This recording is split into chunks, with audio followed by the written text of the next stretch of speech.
What's up everybody? Welcome back to Emergency Watches. I hope you're all doing well. I hope you're in good health. If you're new to the channel, my name is Steve. I am a first responder. I work in EMS and have done so for the last 14 years. And on this channel, I just talk G-Shock watches. So if you like to talk G-Shock as well, please consider subscribing. It does mean a lot to me. And if you already have subscribed, thank you from the bottom of my heart. It really does mean a lot. So thank you. All right, before we go any further, today's watch of the video is going to be the always reliable GW-9400. I have been pondering if I want to get the NASA one that came out long ago. I don't know if I want to pay full price for it. I just might wait to see if I get a deal on it used. But irregardless, on to today's video. If I were to mention the GOAT, the peak, the epitome of G-Shock watches, this is probably the one that is going to come to mind for most of you. I talk none other than the GW-9400 first generation Rangeman. It originally came out in 2013. It quickly became a fan favorite, is still a classic today, and in my opinion, it is a must-have if you even want to consider yourself to be a G-Shock collector.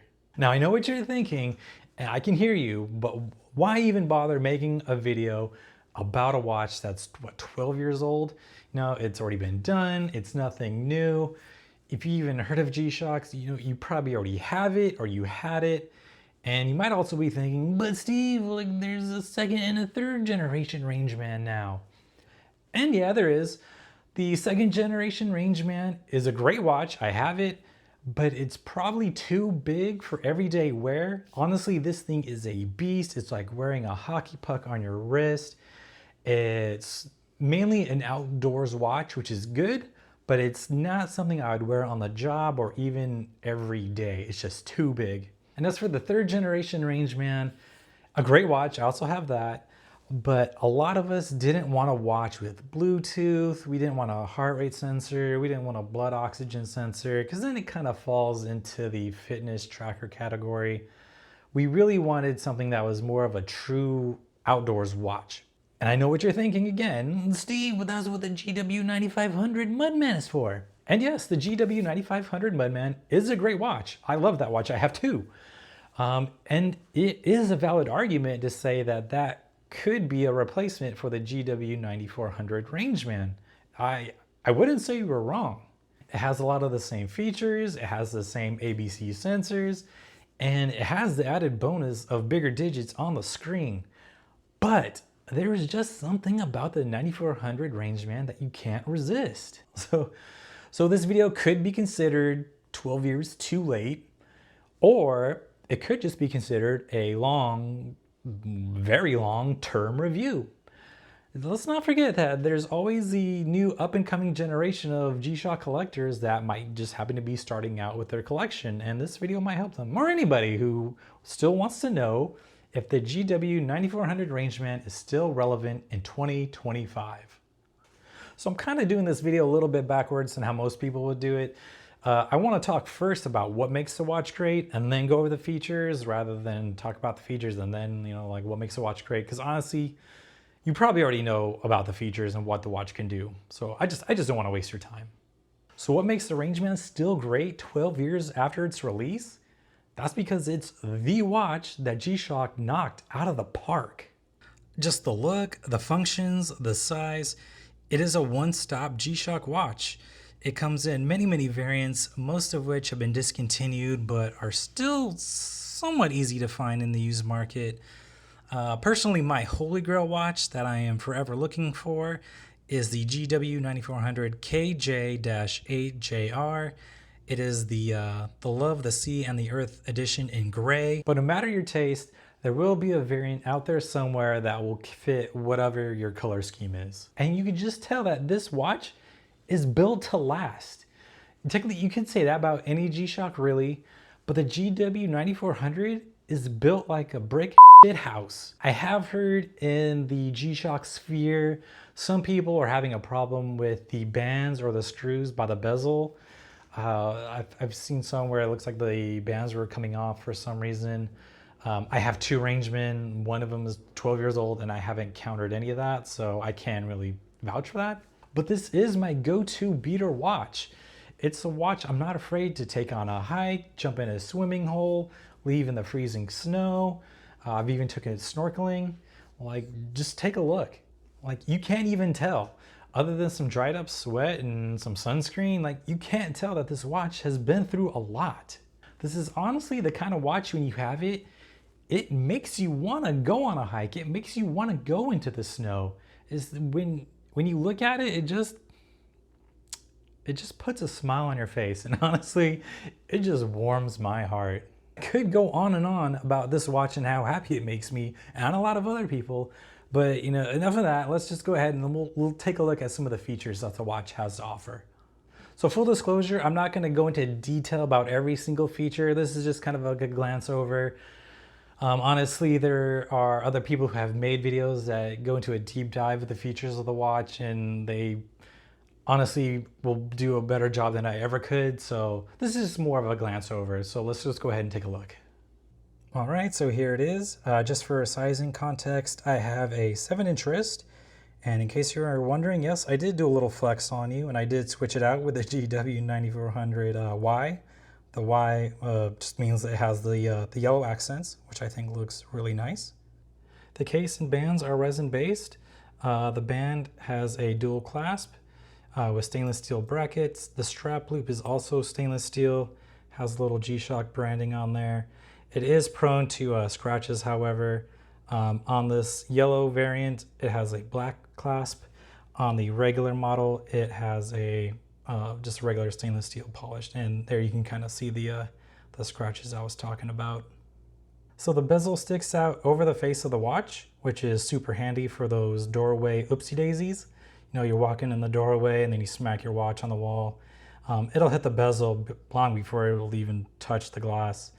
The glass is a mineral glass, and just speaking of the face of the watch, obviously this is a positive version. Super easy to read. You have your time, date, and day of the week. You can change the day of the week to the barometer if you prefer. You just hit the top left button. That'll show you the barometer graph. That can be helpful if you're outdoors where the weather can be sketchy and you're not really keeping an eye on the sky. So around the watch face are the solar panels, which keep the watch charged while you wear it outside. If you wear the watch every day and you live in a place where you don't really get the sun that much in winter, you might drop down to medium or low, especially if you use the light a lot. They do make solar watch chargers, which I actually made a video on. I just need to publish it. But they do come in handy for those without a lot of natural sunlight during the winter. So if that's something you're interested in, just keep an eye out for that video. I'll probably publish it here pretty soon. The back is stainless steel and centers around the mascot for this model, the electric cat, as I like to call him. He has a little lightning tail and the compass on his wrist. I do like these little details that G-Shock does with their Master of G series, and how they give them little mascots for each model, like the Mudman and the Frogman and so on. I think they're just like a nice little touch. And I always say like those little details make up the big picture. So getting into the watch itself, let's go ahead and hit that mode button down here on the bottom left. This takes you to the world time. You can cycle through different time zones, which are represented by different popular cities in that time zone. You can get through it by hitting the top or bottom right buttons. The top left will take you west, and then vice versa. The bottom right will take you east. So if we hit the mode button one more time, now we're in the stopwatch function. It's a pretty basic stopwatch. If you hit the bottom right to get her going, obviously that'll start the stopwatch. If you need split time for, say, first, second place, running laps, whatever you might need it for, hit the top right, and then that will start your split timer there. All right, reset that. And moving on, if we hit mode one more time, that brings us to our timer. Pretty basic timer functions here. It just counts down from whatever you set the timer till. If you need to set it, you just press and hold down the adjust button. I won't actually set it and bore you with that. And then to get it going, if you just hit the bottom right, that'll actually start down the countdown. Right. And if we hit mode one more time, that'll bring us into the alarm screen. You have 5 alarms, 4 of which are your regular basic alarms. The 5th alarm will be your snooze alarm. It'll hit a snooze for every 5 minutes after the initial alarm was set for up to 30 minutes, which I think is like 7 times total. And then after that, it'll bring you to the signals function. That just signals at the top of every hour. It'll just beep at you like 5 o'clock, 6 o'clock, and so on. We'll go ahead and move on to the more outdoorsy functions of the watch. So this is the sunrise sunset. Sunset is on the top and sunrise is on the bottom. If you'll notice the date at the top, that's for the current day, so that's for today. You can cycle between the past and the future to get those sunrise and sunset dates or times as well. So if you're heading out in like a week or so and you want to know when the sun will be setting, if you hit the forward button, you can cycle to whatever day you're heading out, and it'll let you know when the sun will be setting and rising. Same goes for the past. If you want to know when the sun rise or set a couple days ago, whatever, you just hit the reverse button to whatever date, and it'll let you know that time as well. So we hit mode one more time, and that brings us to the recall function. It saves sensor data depending on whatever sensor you were using at the time when you recorded it. So if you're using the altimeter, it'll save that altimeter data. If you're using the barometer, it'll save the barometer data, and so on. So if you recall, will let you go back and see what was saved and at what time it was saved. Let's see if I have any. Yeah, so here it says I was at a max altitude of 7,470 feet. That was back in January on the 20th. I don't really use this function all too much. You might use it more than me. So if you need it, it's there. But again, I don't really need it. And if we hit mode one last time, this will bring us to the receive screen. This just lets you know that it received an update from one of the multiband 6 towers, and it was updated to the most current time and date. It'll show you both the date and the time that the signal was received. All right, so onto the sensors. The sensors is what makes the Rangeman more of an outdoorsy watch. The Rangeman is an ABC watch. It has the altimeter, barometer, and compass built in. So let's go ahead and touch on those real quick. If you hit the sensor button here on the right, first one will take you to the altimeter. This just tells you exactly how high you are in regards to elevation above sea level. It also has a little graph up top there that'll go up or down as you go up and down in elevation. Hit it one more time. That'll take you to the compass. It will show you the direction that you're facing. So this is actually quite accurate. The degrees that you're facing. And then if you notice in the eye of the watch, I don't want to really block it, that little thicker indicator mark there, that is north. So that will always point north no matter which way you're facing the watch. Let's hit that sensor button one more time. And that'll take us to the barometer. So if you notice, it says 86.4 degrees. That is not accurate. I was wearing this watch before I put it on this little stand here. So my body heat increased the temperature on the thermometer there. It is not 86 degrees in this room. I can guarantee you that. They say if you want an accurate temperature reading, you want to take the watch off for like 15 or 20 minutes just to let it cool down and get that ambient air temperature to be more accurate. I won't go over too much of the barometer. Just know that if this little gauge here goes up, generally means better weather. If it goes down, it generally means worse weather is on the horizon. This also looks pretty accurate as well. We've been having hot and cold days here, so that's why it's kind of doing a little up and down. So yeah, that's actually fairly accurate.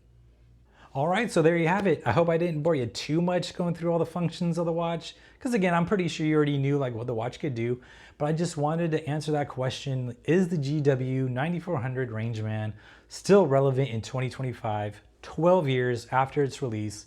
And the answer for me is absolutely yes. It's a classic for a reason. So yeah, I'm gonna wrap up this video. I hope you'll consider subscribing. Again, it really does mean a lot to me. I truly do appreciate it from the bottom of my heart. I got other videos planned. They're coming down the pipeline. So if that's something that interests you, be sure to go ahead and subscribe. Until then, I will see you in the next video, and thank you for your time.